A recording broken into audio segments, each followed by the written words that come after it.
चलो स्टार्ट करने का। तो देखो,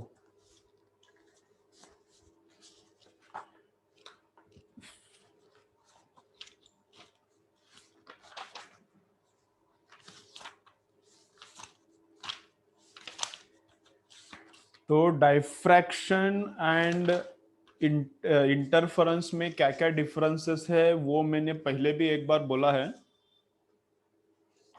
वही एक बार रिपीट करता हूँ। एक आध न्यू पॉइंट है तो लिख के ले लो, ठीक है। चलो, तो क्या क्या है।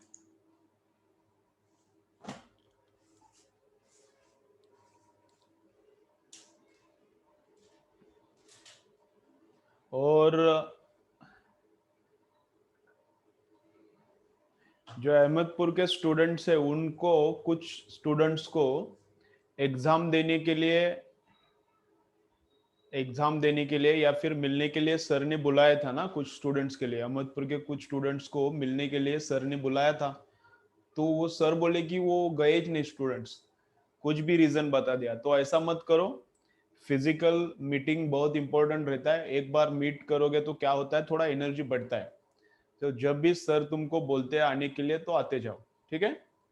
चलो, तो आगे देखेंगे अभी क्या है। तो यंग्स डबल स्लिट एक्सपेरिमेंट में फ्रिंजेस कैसा रहता है, हाइपरबोलिक रहते हैं। यंग्स डबल स्लिट एक्सपेरिमेंट में फ्रिंजेस कैसे रहते हैं, हाइपरबोलिक रहते हैं, स्ट्रेट नहीं रहते। फ्रिंजेस कैसे रहते हैं, स्ट्रेट नहीं रहते। फ्रिंजेस मतलब ऐसा एक बैंड, फिर नीचे एक बैंड, ऐसा स्ट्रेट बैंड नहीं रहता, हाइपरबोलिक रहता है। उसका शेप हाइपरबोलिक रहता है। लेकिन अगर स्लिट्स एंड स्क्रीन के बीच में बहुत ज्यादा डिस्टेंस है, स्लिट्स एंड स्क्रीन के बीच में बहुत ज्यादा डिस्टेंस है, 1 मीटर 1.5 मीटर, तो वो हाइपरबोलिक लाइंस ऑलमोस्ट क्या दिखता है, स्ट्रेट लाइन दिखता है। वो हाइपरबोलिक लाइंस क्या दिखता है, ऑलमोस्ट स्ट्रेट लाइन दिखता है, ठीक है। ओके, पहले बता दिया है मैंने ये। देन अब इंटरफेरेंस में कैसा रहता है, यहां पर दो स्लिट्स है और इधर फिर पैटर्न मिलता है, ठीक है। और यहाँ पे सीबी मिल रहा है, और इधर बराबर बीच में एक स्लिट रहता है यस। इधर का स्लिट है S1, ये स्लिट है S2। तो इधर से लाइट जाता है, फिर ऊपर वाली स्लिट से थोड़ा बाहर आता है लाइट, और नीचे वाली स्लिट से थोड़ा लाइट बाहर आता है। फिर इंटरफेयर करके यहाँ पे पैटर्न प्रोड्यूस होता है। फिर इधर से आने वाला लाइट, इधर से आने वाला लाइट इंटरफेयर करता है, और यहाँ पे क्या प्रोड्यूस होता है, पैटर्न प्रोड्यूस होता है। तो यहां से लाइट आता है, थोड़ा ऊपर से लाइट, थोड़ा नीचे से लाइट आता है, फिर यहां पर पैटर्न प्रोड्यूस होता है। तो क्या किया, ये बराबर सेंटर में है। अगर ये स्लिट S1 एंड S2 के बराबर है, सेंटर में स्लिट यस है, तो सीबी भी बराबर सेंटर में रहता है। तो सीबी भी क्या रहता है, एग्जैक्टली सेंटर में रहता है। अगर इस स्लिट को, इस पेपर को ऊपर उठाया जाए, मतलब ये स्लिट क्या हो जाएगा, थोड़ा ऊपर जाएगा। ये स्लिट थोड़ा ऊपर जाएगा तो ये सीबी थोड़ा नीचे आता है। ये स्लिट थोड़ा ऊपर जाता है तो सीबी क्या होता है, थोड़ा नीचे आता है। अगर ये स्लिट थोड़ा नीचे जाया गया तो ये सीबी क्या होता है, ऊपर आता है। तो क्या बोल सकते हैं हम लोग, अगर ये समझो थीटा से ऊपर गया, समझो यहां पे स्लिट है, इसको मैंने शिफ्ट करके ऊपर कितने से शिफ्ट किया, थीटा डिग्री से शिफ्ट किया, तो इधर सीबी क्या होता है, थीटा से नीचे शिफ्ट होता है। अगर ये स्लिट इधर था, यहां से कंसिडर किया, तो अगर इसको थीटा एंगल से ऊपर लिया तो यहां जो सीबी था वो भी थीटा एंगल से नीचे आता है। उल्टा भी होता है, ये थीटा एंगल से नीचे गया तो इधर का सीबी थीटा एंगल से ऊपर जाता है, ठीक है। इतना कुछ इंपॉर्टेंट नहीं है, ये लिखना है तो लिख के ले लो। देन सेंट्रल ब्राइट का विड्थ डबल रहता है। तुमको बोला है मैंने, सेंट्रल ब्राइट का विड्थ क्या होता है, डबल रहता है। और बाकी सब ब्राइट्स का विड्थ सेम रहता है। किसमें, डायफ्रैक्शन में, इंटरफेरेंस में सबका विड्थ, डार्क का ब्राइट का सबका विड्थ सेम रहता है। डायफ्रैक्शन में ब्राइट नहीं बोलते, सेकेंडरी मैक्सिमा बोलते हैं। सेंट्रल ब्राइट को प्राइमरी मैक्सिमा और बाकी लोगों को सेकेंडरी मैक्सिमा। इंटर और डायफ्रैक्शन में डार्क नहीं बोलते, सेकेंडरी मिनिमा बोलते, उधर प्राइमरी मिनिमा नहीं था, सेकेंडरी मिनिमा बोलते हैं डायफ्रैक्शन में। ठीक है, इंटरफेरेंस में ब्राइट बैंड रहता है, डार्क बैंड रहता है, और सबका थिकनेस सेम है। ठीक है, इंटेंसिटी इंटरफेरेंस में क्या है? इंटरफेरेंस में इंटेंसिटी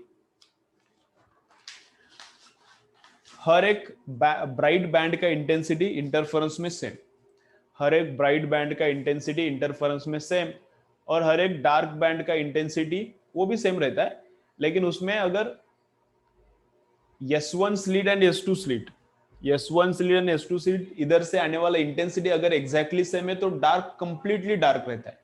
अगर ये इंटेंसिटी एंड ये इंटेंसिटी सेम है तो डार्क कंप्लीटली डार्क रहता है। अगर इसका इंटेंसिटी सेम नहीं है तो डार्क कंप्लीटली डार्क नहीं रहता। डार्क मतलब कम लाइट, ब्राइट मतलब फुल लाइट। डार्क मतलब कम लाइट, ब्राइट मतलब फुल लाइट, ऐसा रहता है। ठीक है, देन उसके बाद क्या है? डायफ्रैक्शन में क्या होता है? डायफ्रैक्शन में क्या होता है? तो डायफ्रैक्शन में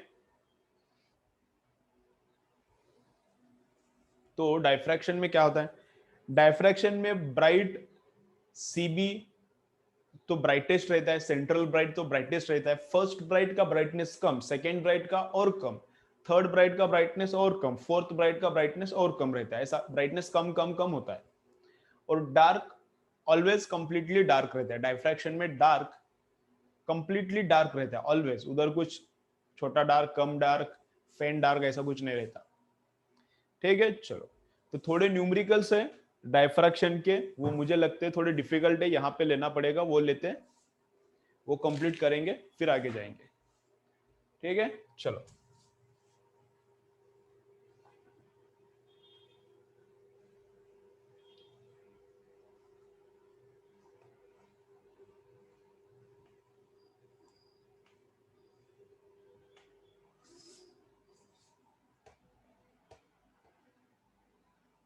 ओके चलो, तो क्या क्या न्यूमेरिकल्स है देखो।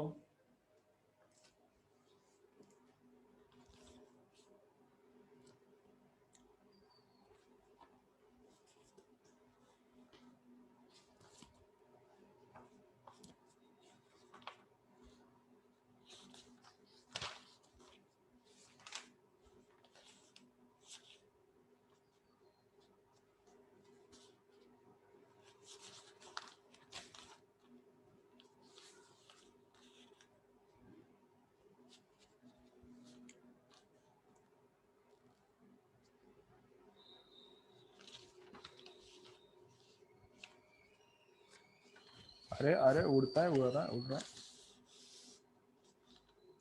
चलो क्या बोलता है इधर देखो, DUMET 2009 का क्वेश्चन है। DUMET 2009 का क्वेश्चन है। ओके, तो क्या बोल रहे हैं देखो इधर, for what distance is ray optics a good approximation? For what distance is ray optics a good approximation when the aperture is 4 millimeter wide and wavelength is 500 nanometer? For what distance ray optics is good approximation? क्या बोलता है? For what distance ray optics is good approximation? तो देखो कैसा करना है, तो कैसा करना है, यहां पर है स्लिट, यहां पर है स्लिट, ये 4 मिलीमीटर है इसका एपर्चर, इसका विड्थ कितना है 4 मिलीमीटर, और लैम्बडा कितना है 500 नैनोमीटर, 500 नैनोमीटर। तो इधर से लाइट आता है, इधर से लाइट आता है, तो कुछ टाइम तक लाइट ऐसा स्प्रेड होता ही है, लाइट स्प्रेड होता है। क्यों लाइट स्प्रेड होता है? लाइट क्यों स्प्रेड होता है? आइडियली अगर पैरेलल रेज आ रहा है तो लाइट एकदम पैरेलली जाना चाहिए। आइडियली क्या होना चाहिए, रेज अगर पैरेलल आ रहा है तो रेज क्या होना चाहिए, पैरेलली जाना चाहिए। बट ये एपर्चर क्या है, बहुत छोटा है, ये एपर्चर यहाँ पे जो होल है बहुत छोटा है, तो इसलिए डाइफ्रैक्शन होता है और थोड़ा स्प्रेडिंग चालू होता है, थोड़ा स्प्रेडिंग चालू होता है। तो वेव थ्योरी ऑफ लाइट, सुनो केयरफुली, तो वेव थ्योरी ऑफ लाइट क्या बोलता है? तो वेव थ्योरी ऑफ लाइट बोलता है कि डायफ्रैक्शन होता है। वेव थ्योरी ऑफ लाइट क्या बोलता है? कि डायफ्रैक्शन होता है, बेंडिंग ऑफ वेव्स होता है, वेव थ्योरी ऑफ लाइट। लेकिन रे ऑप्टिक्स में हम लोग क्या बोलते हैं? रे ऑप्टिक्स में हम लोग बोलते हैं कि लाइट स्ट्रेट ट्रैवल करता है। रे ऑप्टिक्स में हम लोग क्या बोलते हैं? कि लाइट स्ट्रेट ट्रैवल करता है, लाइट का बेंडिंग वगैरह कुछ नहीं होता, लाइट का बेंडिंग वगैरह नहीं होता। तो अगर ये एपर्चर छोटा है तो कब तक रे ऑप्टिक्स यूज करने का, कौन से डिस्टेंस तक रे ऑप्टिक्स यूज करने का, और कौन से डिस्टेंस के बाद वेव ऑप्टिक्स यूज करने का। Okay, up to what distance ray optics use करने का, and up to what distance ray optics use करने का, and up to what distance wave optics use करने का। ठीक है, तो ये कैसे पता चलेगा?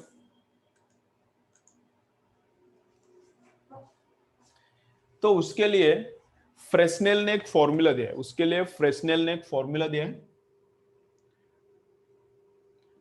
उसको बोलते हैं फ्रेस्नेल डिस्टेंस, और वो क्या रहता है? एपर्चर का स्क्वायर अपॉन लैम्डा। वो क्या रहता है? एपर्चर का स्क्वायर अपॉन लैम्डा। सुनो केयरफुली, ये कंसेप्ट बुक में नहीं है लेकिन इस पे क्वेश्चन आ सकता है। ये कंसेप्ट बुक में नहीं है लेकिन इस पे क्वेश्चन आ सकता है।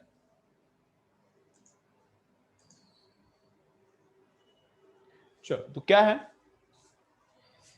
देखो, अभी ये पहले कैलकुलेट करते हैं, फिर उसके बाद और एक बार एक्सप्लेन करता हूं तो थोड़ा और क्लियर हो जाएगा। तो फ्रेस्नेल डिस्टेंस है a square upon lambda. Fresnel distance क्या है? A square upon lambda. तो ए कितना है? ये एपर्चर का साइज कितना है? 4 मिलीमीटर। तो मिलीमीटर मतलब 10⁻³ तो उसका स्क्वायर। एपर्चर का साइज कितना है? 4 मिलीमीटर, तो 4 इंटू 10⁻³ उसका स्क्वायर। तो ये एपर्चर का स्क्वायर, और डिवाइडेड बाय नीचे क्या आएगा? लैम्डा। डिवाइडेड बाय नीचे क्या आएगा? लैम्डा। तो लैम्डा कितना है? 500 नैनोमीटर। लैम्डा कितना है?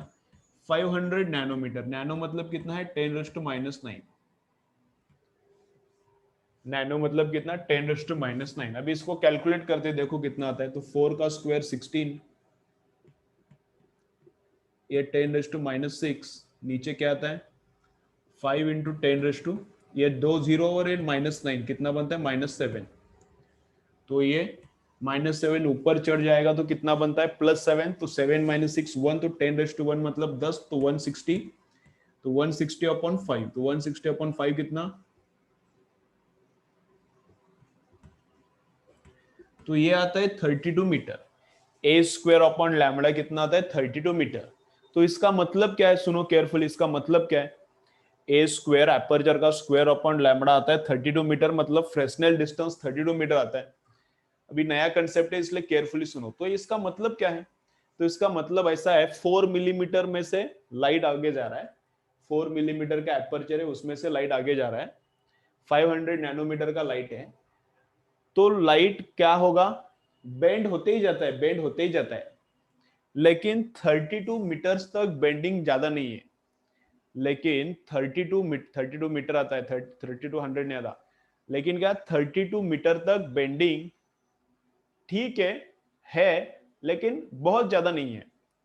32 मीटर तक, यहां से 32 मीटर तक बेंडिंग है। बेंडिंग तो थोड़ा बेंड होते ही जाता है लाइट, लेकिन 32 मीटर्स तक बेंडिंग इतना ज्यादा नहीं है, नॉर्मल है।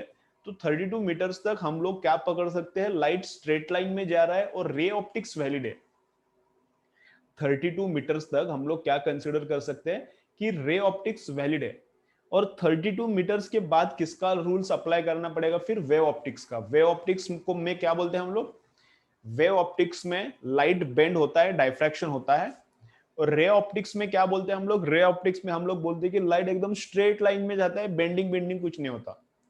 तो 32 मीटर्स तक रे ऑप्टिक्स वैलिड है, 32 मीटर्स तक रे बेंड नहीं होता, ऐसा हम लोग कंसिडर कर सकते हैं। लेकिन अगर डिस्टेंस 32 मीटर के बाद भी है, 32 मीटर के बाद कुछ सोचना है, 32 मीटर के बाद कुछ फिनोमिनन हो रहा है, तो वहां पे पकड़ना पड़ेगा कि अभी लाइट बेंड हो रहा है, वे ऑप्टिक्स को कंसिडर करना पड़ेगा। ये क्लियर है क्या कंसेप्ट अभी? चलो इतना लिखो, मैं बोलता हूं, इतना लिखो, मैं बोलता हूं। फ्रेस्नेल डिस्टेंस, ये क्या है? Fresnel distance.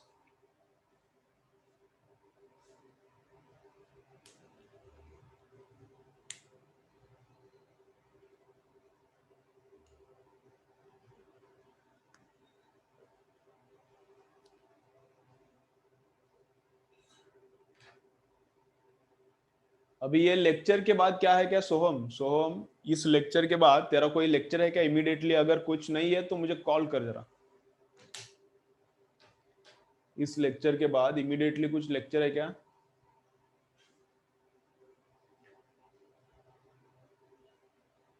ठीक है, तो मैं करता हूं, अगर मैं भूल गया तो तू कॉल कर, ठीक है? थोड़ा क्या चल रहा है क्या नहीं चल रहा।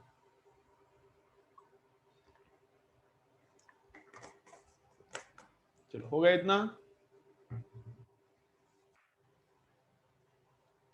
चलो लिखो फटाफट।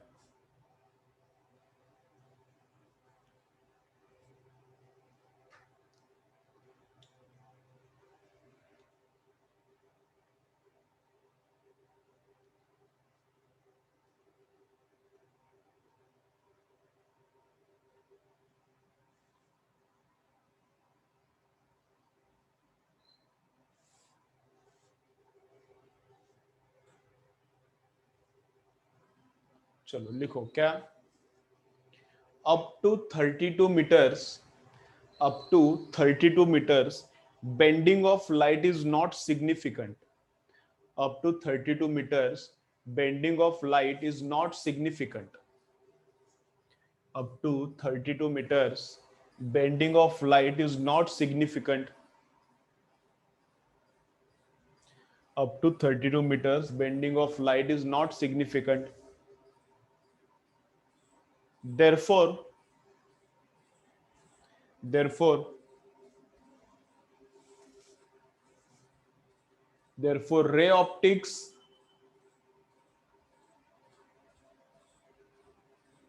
therefore, ray optics is valid. Therefore, ray optics is valid up to 32 meters. Therefore, ray optics is valid up to 32 meters. Therefore, ray optics is valid up to 32 meters. Up to 32 meters, bending is not significant. Therefore, ray optics is valid up to 32 meters. Therefore, ray optics is valid up to 32 meters. Full stop. Next line. After 32 meters, after 32 meters, wave optics is valid. After 32 meters, wave optics is valid because bending is significant. After 32 meters, after 32 meters, wave optics is valid because bending is significant.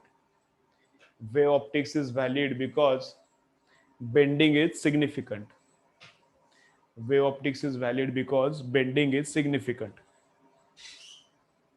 ठीक है? Okay.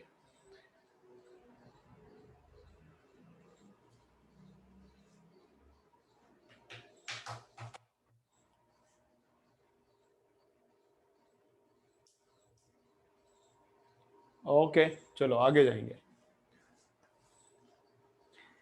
Question number, ये अभी number को देख के कुछ फायदा नहीं है। आईआईटी जेईई 1995 का क्वेश्चन है।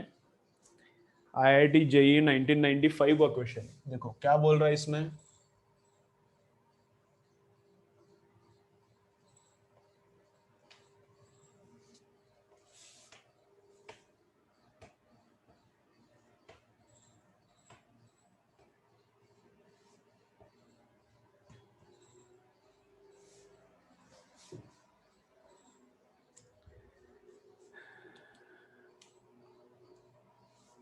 चलो, तो क्या है, आईआईटी जेई सिंपल क्वेश्चन है, अगर आंसर आ गया तो खुश मत हो जाओ, सिंपल क्वेश्चन है, ठीक है। चलो, a parallel monochromatic beam of light is incident normally on a narrow slit। ऐसा एक स्लिट है, नैरो स्लिट है, इधर पैरेलल लाइट आता है, ठीक है। A diffraction pattern is formed on a screen placed perpendicular to direction of incident of beam। ये लाइट आता है, इस लाइट को परपेंडिकुलर स्क्रीन है, यहां पे डाइफ्रैक्शन पैटर्न मिलता है। At the first maxima of the diffraction pattern, the phase difference between the rays coming from edges of the slit at the first maxima, तो ये बीच में रहता है सेंट्रल ब्राइट, इधर रहता है फिर फर्स्ट मैक्सिमा। तो फर्स्ट मैक्सिमा पे फेज डिफरेंस कितना है? At the first maxima of the diffraction pattern, the phase difference between the rays coming from edges of the slit, तो इधर से आने वाला रे ऊपर से और नीचे से आने वाला रे, इनके बीच में फेज डिफरेंस कितना है?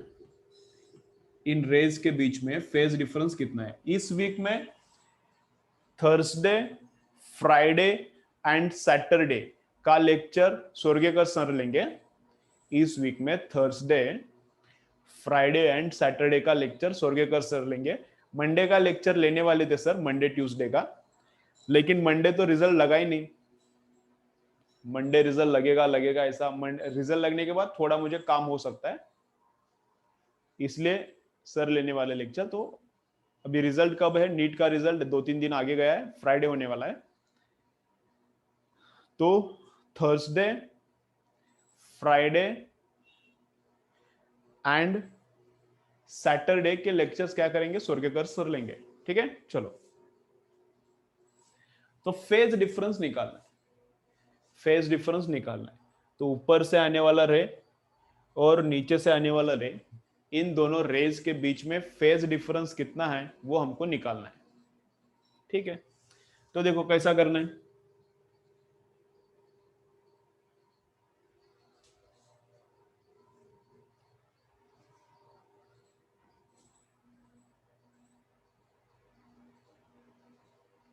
तो फॉर्मूला क्या है, एक बार रिपीट करता हूं तो तुम्हें सब रिवाइज हो जाएगा। Distance of nth bright, distance of nth bright का फॉर्मूला क्या था? तो डिस्टेंस ऑफ nth ब्राइट में डायफ्रैक्शन में ये फॉर्मूला था 2n + 1/2 lambda D by small a। तो डिस्टेंस ऑफ nth ब्राइट का ये फॉर्मूला है। डिस्टेंस नहीं निकालना, हम लोगों को फेज डिफरेंस निकालना है। कैपिटल डी उड़ाने के बाद जो बचता है वो क्या है? Angular distance. ये ए भी उड़ाने के बाद जो बचता है वो क्या है? Path difference. और फेज डिफरेंस कैसे निकलता है? फेज डिफरेंस कैसे निकलता है? लैम्बडा को उड़ाने का और वहां पे क्या डालने का? 2π। तो फेज डिफरेंस मिलता है। तो किसका चाहिए? फर्स्ट डार्क का चाहिए, तो put n is equal to 1।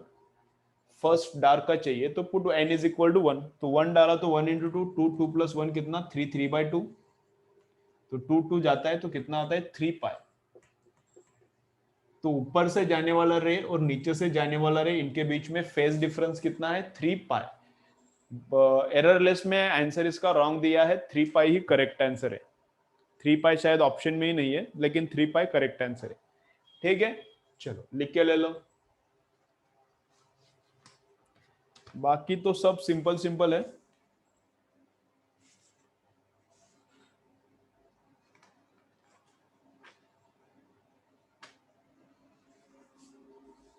चलो लिखो, कल लेक्चर मेरा ही होगा, कल का लेक्चर मेरा ही होगा। ये कौन पी है रे? नाम डालो ना पूरा। क्या शर्म आती है क्या नाम लिखने में? अपना खुद का नाम, प्रोफाइल नेम देने में क्या शर्म आती है क्या? नाम लिखो ना, क्या है। चल बाहर निकल। हई हाँ।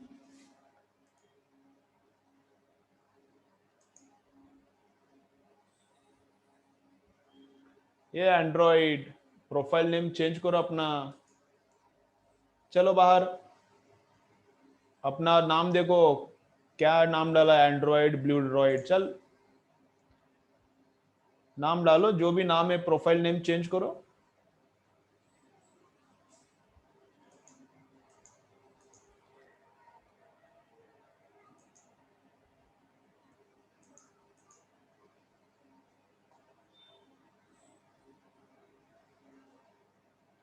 चलो हो गया।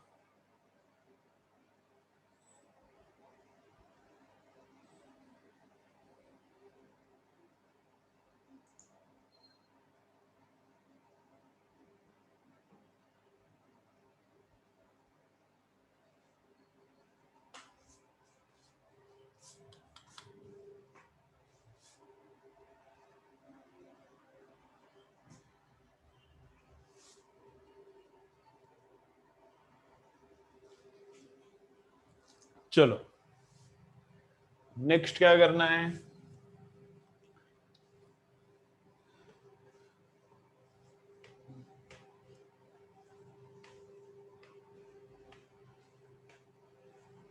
देखो अभी नेक्स्ट न्यूमेरिकल में क्या बोल रहा है,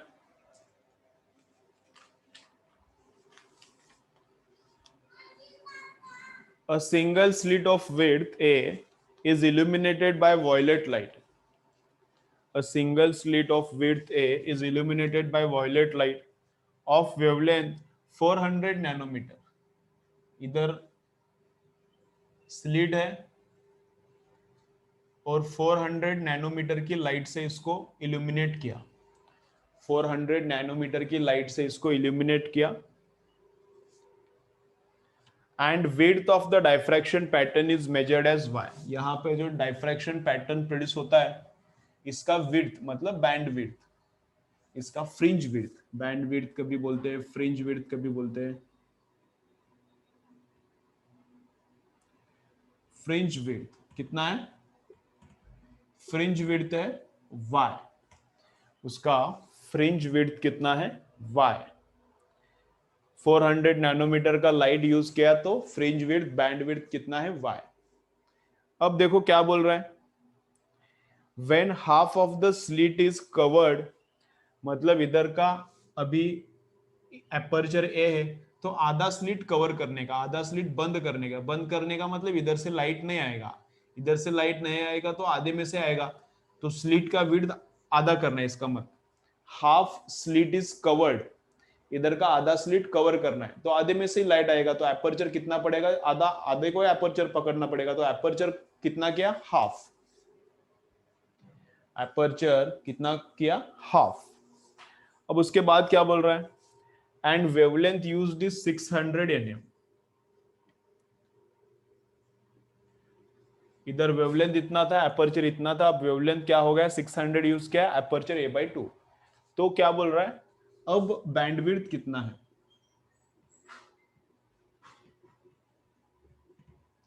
अब इस केस में बैंडविड्थ कितना है, ठीक है, ओके। तो क्या करता हूं मैं, bandwidth in first case divided by bandwidth in second case is equal to, first case में बैंडविड्थ दिया है y, सेकेंड केस में बैंडविड्थ निकालना है। फर्स्ट केस में बैंडविड्थ y दिया है, सेकेंड केस में बैंडविड्थ निकालना है, तो bandwidth in first case upon bandwidth in second case. Bandwidth का फॉर्मूला क्या है, बैंडविड्थ मतलब फ्रिंज विड्थ, किसी का भी पकड़ो, सीबी का पकड़ो, फर्स्ट डार्क का पकड़ो, फर्स्ट ब्राइट का पकड़ो, किसी का भी पकड़ो, तो मैं फर्स्ट ब्राइट का पकड़ता हूं, तो फर्स्ट ब्राइट का कितना रहता है fringe width, lambda D upon a, तो इधर भी लैम्डा डी अपॉन ए, तो डी ए डी कैंसिल हो गया, तो ऊपर किसका है 1 का, तो लैम्डा 1 a1, नीचे किसका है 2 का, तो लैम्डा 2 a2। समझ रहा है ना, ऊपर बैंडविड्थ का फॉर्मूला, नीचे भी बैंडविड्थ का फॉर्मूला। सेंट्रल ब्राइट का भी लिया तो ऊपर 2 आता है, नीचे 2 आता है, एनीवेज कैंसिल होने वाला है, तो किसी का भी कैलकुलेट करो। तो लैम्डा 1 कितना है 400, इधर लेता हूं थोड़ा, लैम्डा 1 कितना है 400, पहले वाला लैम्डा। लैम्डा 2 कितना है 600, लैम्डा 2 कितना है 600, और ये एपर्चर ये नीचे डिनोमिनेटर में ऊपर जाते तो A2/A1 होता है। ये λ1/λ2 ये रहता है, लेकिन ये एपर्चर λ2/A2 है, तो ये नीचे का A2 ऊपर जाता है, ऊपर का A1 नीचे आता है, तो A2/A1 होता है। तो A2 तो A2/A1, तो इधर का एपर्चर कितना है, A/2 है, और पहले वाला एपर्चर कितना है, A है, तो A कैंसल, तो इसको सॉल्व करो, y/B2, तो इसको सॉल्व करो और निकालो B2 कितना है। चलो करो, सिंपल सिंपल है, ये कुछ डिफिकल्ट नहीं था, इसके पहले वाले थोड़े अलग थे, डिफिकल्ट थे। चलो करो, ये B2 सॉल्व करो, कितना होता है बोलो मुझे। चलो करो।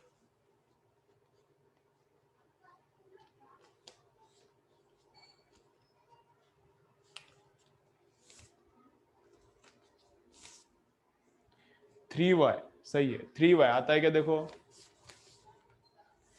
3y, very good. आता है क्या सब, बाकी सब लोग, 3 ही आंसर आए मेरे पास, बाकी आंसर नहीं आए। देखो 3y आ रहा है क्या, देखो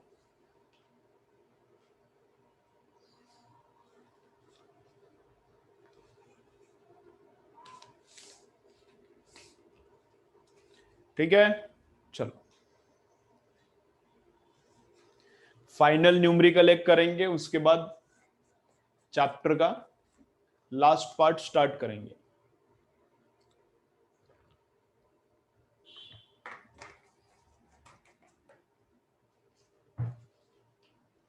फाइनल न्यूमेरिकल स्टार्ट करते हैं अभी। चलो चलो हो गया क्या रे,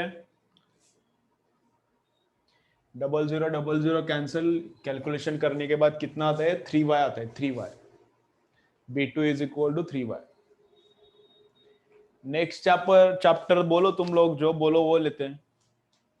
नेक्स्ट चैप्टर कौन सा लेने का बोलो तुम लोग।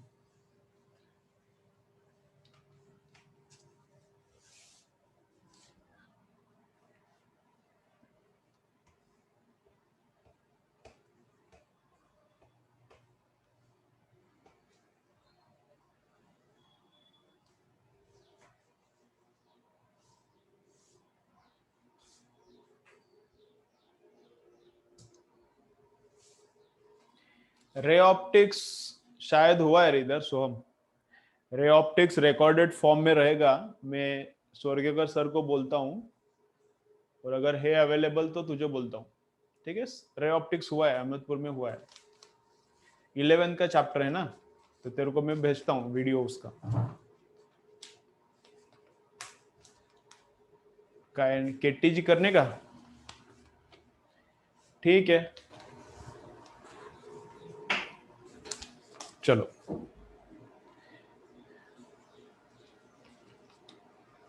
चलता है, केटीजी भी चलता है क्या, सेमीकंडक्टर करने का। सेमीकंडक्टर स्टार्ट करेंगे ऐसा मुझे लग रहा है, क्यों, क्योंकि सेमीकंडक्टर थोड़ा ज्यादा वोलाटाइल है, उसमें वो रिकॉर्डेड फॉर्मेट में रहेगा तो अच्छा रहेगा, जरा सोचता हूं मैं क्या लेने का, ठीक है। चलो तो केरला पीएमटी 2006 का क्वेश्चन है, केरला पीएमटी 2006 का क्वेश्चन है। क्या बोल रहे देखो, in Fraunhofer diffraction at single slit of width D, single slit है, विड्थ है डी इसका, लाइट यूज किया 5500 एंगस्ट्रॉम का, the first minimum is at 30 degree. यहाँ पे स्क्रीन है, तो यहाँ पे मिला फर्स्ट मिनिमम वो है 30 डिग्री पे। First secondary maximum is observe eight an angle, क्या पूछा है, फर्स्ट सेकेंडरी मैक्सिमम का एंगल फाइंड आउट करना है, क्या फाइंड आउट करना है, फर्स्ट सेकेंडरी मैक्सिमम का, फर्स्ट सेकेंडरी मैक्सिमम मतलब 1b, 1b अभी इसके ऊपर रहेगा,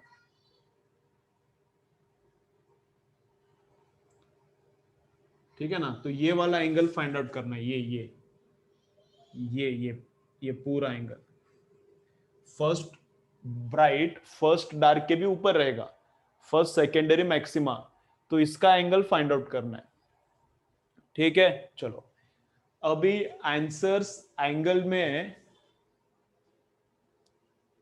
ठीक है ठीक है, अभी आंसर्स एंगल दिया नहीं है ऑप्शन में, 30 डिग्री, 40 डिग्री, 20 डिग्री, 45 डिग्री, ऐसा नहीं है।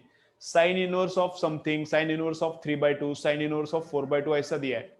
तो अभी कौन सा फॉर्मूला यूज करना चाहिए, साइन का। तो अभी कौन सा वाला फॉर्मूला यूज करना चाहिए, साइन का। तो देखो कैसा यूज करना है, तो देखो क्या करना है। तो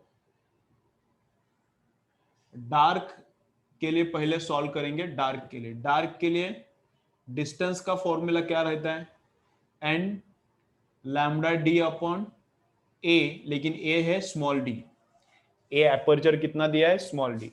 तो यह है nth डार्क का सीबी से डिस्टेंस। तो ये किसका फॉर्मूला है, nth डार्क का सीबी से डिस्टेंस। तो nth डार्क का एंगल का फॉर्मूला क्या है, कैपिटल डी उड़ाने का, तो ये आता है एंगल का फॉर्मूला। कैपिटल डी इधर से उड़ाने का, तो ये आता है एंगल का फॉर्मूला। तो ये आता है nth डार्क का एंगुलर डिस्टेंस का फॉर्मूला। ये किसका फॉर्मूला है, nth डार्क का एंगुलर डिस्टेंस का फॉर्मूला। अब लेकिन आंसर तो ऐसा सिंपल सिंपल एंगल नहीं है, आंसर साइन इनवर्स में वगैरह है। तो कौन सा वाला फॉर्मूला यूज करना चाहिए, ये थोड़ा अप्रोक्सीमेट फॉर्मूला है। इससे थोड़ा एक्यूरेट फॉर्मूला क्या रहता है, इससे थोड़ा एक्यूरेट फॉर्मूला बस थीटा के जगह पे क्या लिखने का, साइन थीटा, थीटा के जगह पे साइन थीटा लिख देगा। तो ये थोड़ा सा एक्यूरेट फॉर्मूला है, इससे थोड़ा, इसमें भी अप्रोक्सीमेशन है लेकिन इसमें ज्यादा है, इसमें थोड़ा कम अप्रोक्सीमेशन है। तो ये इंफॉर्मेशन दिया है, ये फॉर्मूला अप्रोक्स है, इसलिए थोड़ा एक्यूरेट फॉर्मूला मैंने यूज किया इधर। ठीक है, चलो एक बार रिपीट ज्वाइन करो, फिर आगे का देखेंगे। रिपीट ज्वाइन करो, टाइम हो गया ऑलमोस्ट।